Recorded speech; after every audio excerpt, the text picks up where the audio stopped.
Good afternoon. I'm Christine Klein, and you're watching MediaPlex Live at 1.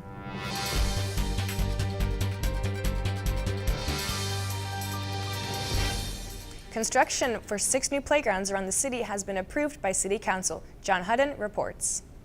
Windsor Parks will see new accessible playgrounds this year. Council voted in favor last night to approve the construction of 6 new accessible playgrounds located around the city. Phil Roberts, Director of Parks for Windsor, says that he is looking forward to modernizing Windsor's parks to make them more accessible for all. We're in a process right now to essentially get 2 per ward. So we have a number of parks that have new playground units that are completely accessible for all manners of disabilities. Ward 1 City Councilor Fred Francis says that the new playgrounds will be a great asset to the community.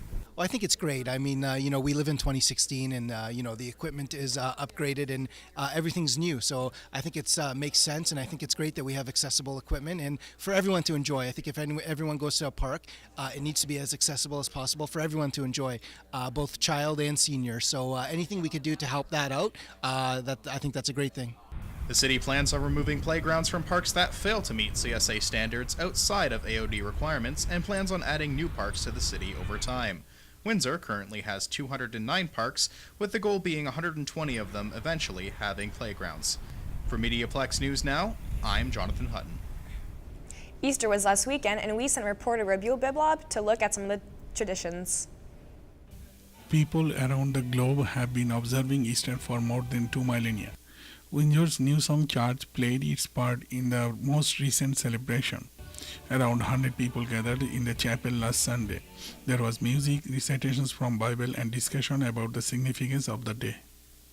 The pastor Kevin Rogers says Easter is more than a belief. It is an event that changes our understanding of the universe.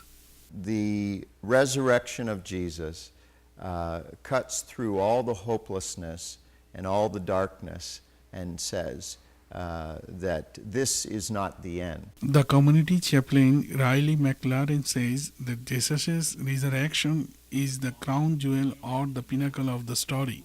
And then throughout the story, the larger story that leads up to Jesus, is this narrative where God is remaking the world. Because God just loves it so deeply, loves creation, loves us. McLaren says through resurrection, people's lives change. They can be healed inside, they are able to love again, and they are able to receive love again. I am Rabiul Biblob for MediaPlex News. 2 11-year-old students are holding a water drive for Flint, Michigan. Alana Wills tells us more. At just 11 years old, Ella Morrow and Jada Malott are already making a big difference.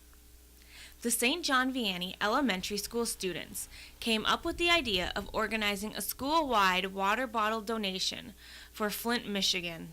Saw on the news that these people have been drinking this water that's so unsafe and people getting so sick, so we thought it would be a good idea to, as a community, donate water and as a school and encourage other schools to do the same. Flint made international headlines earlier in the year when their water supply was switched from the Detroit water system to the Flint River. Toxic levels of lead were then found in the water supply, and a federal state of emergency was declared in the Michigan city. The pair say they hope to collect around 1,000 cases of water to donate. Extremely proud. I mean, this is what we strive for when we have students who take it upon themselves to kind of reach out beyond their own little individual bubble or school bubble and want to help others. That's what it's all about. The community is encouraged to bring donations to the school, or arrangements can be made to have them picked up. We are also letting people in the community come at school hours to bring cases of water to our school, and we also know that our school is very giving, and we are almost positive that we will reach our goal. For MediaPlex News, I'm Alana Wills. Turning now to weather. Overnight will be partly cloudy and temperatures will drop to 6. The rain will continue into tomorrow and the temperatures will drop to 8 degrees. Thanks for tuning in. I'm Christine Klein and you've been watching MediaPlex Live at 1.